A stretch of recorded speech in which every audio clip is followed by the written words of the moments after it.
ইসলামে ধর্ষণের শাস্তি কি এবং এই শাস্তি কিভাবে প্রয়োগ করা হয় যতটুকু জানি এর জন্য 4 জন প্রাপ্তবয়স্ক ব্যক্তির প্রত্যক্ষ সাক্ষ্যের প্রয়োজন।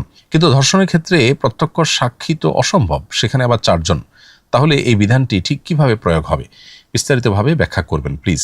খুবই গুরুত্বপূর্ণ একটি প্রশ্ন প্রিয় দর্শক। আপনার এই প্রশ্নের উত্তরে বলতে চাই, এই প্রসঙ্গে আমরা বেশিরভাগ মানুষই বিভ্রান্তি এবং ধোঁয়াশার মধ্যে আছি। কারণ আমরা অনেকেই মনে করি যে জেনা, ব্যভিচার কিংবা ধর্ষণ এটি প্রমাণিত হওয়ার জন্য 4 জন প্রত্যক্ষদর্শী সাক্ষী প্রয়োজন। এই 4 জন প্রত্যক্ষদর্শী সাক্ষী ছাড়া কোনোভাবে বোধহয় ধর্ষণের অপরাধ প্রমাণ করা সম্ভব নয়। মূলত এটি ভুল ধারণা আমাদের। ইসলামী শরিয়ার আলোকে ধর্ষণ, ব্যভিচার কিংবা জেনা প্রমাণিত হওয়ার জন্য 4 জন প্রত্যক্ষদর্শী সাক্ষীর সাক্ষ্য এটি একটি উপায়।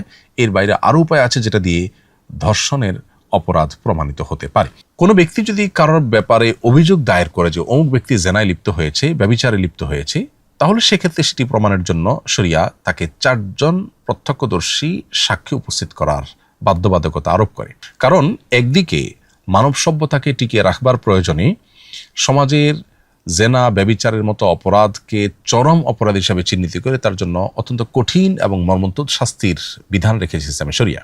যেই বিষয়ে অপরাধের শাস্তি অত্যন্ত কঠিন, সে বিষয়টি যেনতেনভাবে যদি প্রমাণিত হয়ে যায় তাহলে সেক্ষেত্রে অনেক নির্দোষ মানুষও কিন্তু দোষী হয়ে যাবে বা দোষী সাব্যস্ত হয়ে যাবে এবং তারা কিন্তু জুলুমের শিকার হবে। এজন্য এ বিষয়ে কেউ যদি দাবি করে, কারোর বিরুদ্ধে কোনো অভিযোগ তোলে, তাহলে তাকে যথাযথভাবে অত্যন্ত শক্তভাবে সেটি প্রমাণ করতে হবে। সেজন্য 4 জন প্রত্যক্ষদর্শী সাক্ষ্যের শর্ত আরোপ করেছে শরিয়া। কিন্তু ভিকটিম নিজে যদি অভিযোগ দায়ের করেন কোনো ব্যক্তির বিরুদ্ধে, কোনো ধর্ষকের বিরুদ্ধে, তাহলে সেক্ষেত্রে তিনি 4 জন সাক্ষী উপস্থিত করতে না পারলেও সেটি প্রমাণ করবার উপায় আছে। অর্থাৎ এরকম ব্যক্তি যিনি ধর্ষণের ব্যাপারে অভিযুক্ত, বিভিন্ন আলামত এবং প্রমাণ রয়েছে তার ধর্ষণের বিষয়ে, কিন্তু তিনি স্বীকারও করছেন না, আবার 4 জন সাক্ষীও নেই, তাহলে তাজির বা বিচারকের বিচারিক যে গবেষণা সেটার আলোকে তিনি যে কোনো শাস্তি নির্দিষ্ট অপরাধের মাত্রা ভেদে তার উপর আরোপ করতে পারেন। এমনকি সেটা মৃত্যুদণ্ড পর্যন্ত হতে পারে। তার মানে এই দাঁড়ালো যে কেউ ধর্ষণ করলো আর 4 জন সাক্ষী নেই দেখে সে পার পেয়ে যাবে, এ ব্যাপারটা একেবারেই ভুল ধারণা আমাদের অনেকেরই। আবার আরেকটা বিষয় এখানে আছে, সেটা হলো যে একটা তো হলো যে জোরপূর্বক শারীরিক সম্পর্ক করলো, শুধু এটুকু। তার জন্য তো আমরা বললাম 3টা উপায় আছে।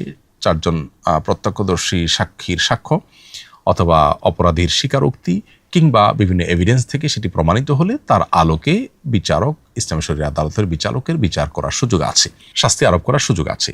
এই 3টার বাইরে আরেকটা অপশন আছে, সেটা হলো যদি কেউ অস্ত্র ব্যবহার করে, আতঙ্ক সৃষ্টি করে, অপহরণ করে এবং এরপর যদি পাশবিক নির্যাতন করে জোরপূর্বক, তাহলে সেক্ষেত্রে সেটাকে ফাসাদ ফিল আরদের অধীনে ফেলে তার চরম শাস্তি কার্যকর করা যেতে পারে। সূরা মায়দা 33 নম্বর আয়াতে আল্লাহ তাআলা বলেছেন, ইন্নামা জাযাউল্লাযিনা ইউহারিবুনাল্লাহা ওয়া রাসূলাহু ওয়া ইয়াসআউনা ফিল আরদি ফাসাদা, অর্থাৎ যারা আল্লাহ এবং তার রাসূলের বিরুদ্ধে বিদ্রোহ করবে এবং যারা পৃথিবীতে ফাসাদ সৃষ্টি করবে, দাঙ্গা হাঙ্গামা সৃষ্টি করবে, ডাকাতি, রাহাজানি, খুন খারাপি, আপনার ছিনতাই, আতঙ্ক সৃষ্টি করা, এ জাতীয় অপরাধ যারা সংগঠন করবে, তাদের উপর আল্লাহ তাআলা 4টি শাস্তির কথা বলেছেন। অর্থাৎ অপরাধের মাত্রা ভেদে বিচারক তাদের শাস্তি নিরূপণ করবেন। একটি হলো তাদেরকে মৃত্যুদণ্ড দেওয়া হবে, আরেকটা হলো তাদেরকে শুলে চড়িয়ে মৃত্যুদণ্ড কার্যকর করা হবে, আরেকটা হলো তাদের ডান হাত বাম পাও কিংবা বাম হাত ডান পা কেটে ফেলা হবে শাস্তি স্বরূপ, আরেকটা হলো তাদেরকে দেশান্তর করে দেওয়া হবে যাতে করে সেখানে তারা নির্জনে এবং কঠিন পরিবেশে তারা ধীরে ধীরে মৃত্যুর মুখে পতিত হয়। তো এই যে 4টি চরম শাস্তির কথা বলা হয়েছে, এটি হলো ফাসাদ ফিল আরদের শাস্তি। অতএব কোনো ব্যক্তি যদি কোনো নারীকে অপহরণ করে এবং তার প্রতি যদি পাশবিক নির্যাতন করে, অস্ত্রের মুখে জিম্মি করে, অপহরণ করে, হাঙ্গামা সৃষ্টি করে, আতঙ্ক সৃষ্টি করে, তাহলে সেটা ডাকাতির মামলার অধীনে পড়বে এবং তার জন্য 4 জন প্রত্যক্ষদর্শী সাক্ষ্যের প্রয়োজন নেই, বরং সেটা প্রমাণিত হলে সেই ব্যক্তিকে চরম শাস্তি দেয়া যাবে ইসলামী শরিয়ার আদালতের বিচারের আলোকে। অতএব এখান থেকে পরিষ্কার হয়ে গেল যে আমরা যারা মনে করি যে ইসলামের দৃষ্টিকোণ থেকে কোনো নারী ধর্ষিত হলে তার ধর্ষণ প্রমাণের জন্য 4 জন প্রত্যক্ষদর্শীর সাক্ষ্য ছাড়া সেটা প্রমাণ করা যাবে না, এটি ভুল ধারণা। মূলত এটিকে প্রমাণ করবার আরও বিভিন্ন উপায় আছে এবং অপরাধের মাত্রা ভেদে আল্লাহ রাব্বুল আলামিন শাস্তি আরোপ করেছেন।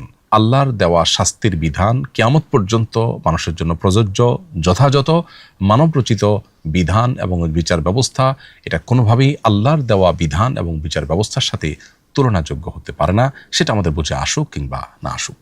আস সুন্নাহ ফাউন্ডেশন, উম্মার স্বার্থে সুন্নাহর সাথে।